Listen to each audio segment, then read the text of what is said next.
There are many ways to success, but in our country, I guess we limit success to few institutions where we want our kids to study, and that is IITs or IIMs. ये बात तो सच है कि हम IIT और IIM से इतने fascinated हैं कि अगर हमारा बच्चा इन कॉलेजेस में पढ़ लेता है तो हम ये मान लेते हैं कि वो बहुत सक्सेसफुल होके ही बाहर आएगा। क्या ये बात सही है? हमें इस बात को समझना है। जब मैं बात इंडस्ट्री की करता हूं तो इंडस्ट्री में आप मुझे ये बताएं कि कोई भी बड़ी संस्थान, इंडस्ट्री जिसे हम कहते हैं, क्या केवल वहाँ पर IITs और IIMs के लोग ही काम करते हैं?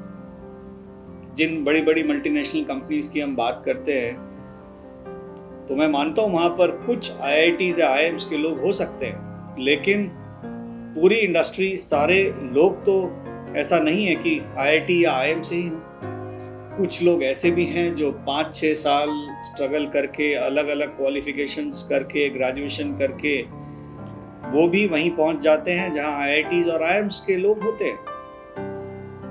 तो इंडस्ट्री अगर किसी बात को ऑनर करती है या रिस्पेक्ट करती है तो वो है आपकी काबिलियत, आपकी स्किल, आपकी अचीवमेंट्स इस बात पर निर्भर करती हैं कि आप इंडस्ट्री में कैसा परफॉर्म करते हैं। आपकी परफॉर्मेंस IITs या IIMs में कैसी रहती है या उसकी तैयारी करने में कैसी रहती है, इस बात से सक्सेस का होना या ना होना इससे प्रभावित नहीं होती।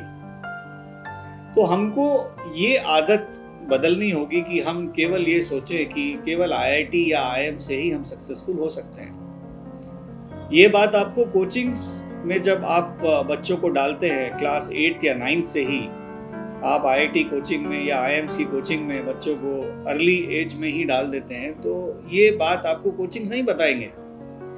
वो तो आपको यही कहेंगे कि ये तो एक सीधा रास्ता है कि आप बच्चे को आप कोचिंग कराएं और वो IIT या IIM क्रैक करे और सक्सेसफुल हो जाए। अब अगर हम सारे ही लोग ऐसा सोचने लग जाएंगे तो इमेजिन करिए कि हमारे आसपास जो भीड़ दौड़ रही है, एक ही डायरेक्शन में दौड़ रही है, तो क्या हम कभी विपरीत दिशा में चल पाएंगे? क्या हम कुछ और भी सोच पाएंगे? अगर हमारी सोच इतनी सीमित हो जाती है तो कहीं ना कहीं हम एजुकेशन को भी ठीक से यूज नहीं कर रहे हैं। The purpose of education is to open up your minds, not to close it. ये सिंपल सी बात है कि अगर हम सक्सेसफुल होना चाहते हैं तो हमें स्किल्स की आवश्यकता है, स्किल्स से रिलेटेड एक्सपीरियंसेस की आवश्यकता है, और एक्सपीरियंसेस के साथ हमें अचीवमेंट्स की भी ज़रूरत है। अगर ये तीनों चीज़ें आपकी प्रोफाइल में मौजूद हैं तो आप बिना किसी IIT और IIM के भी बहुत सक्सेसफुल हो सकते हैं।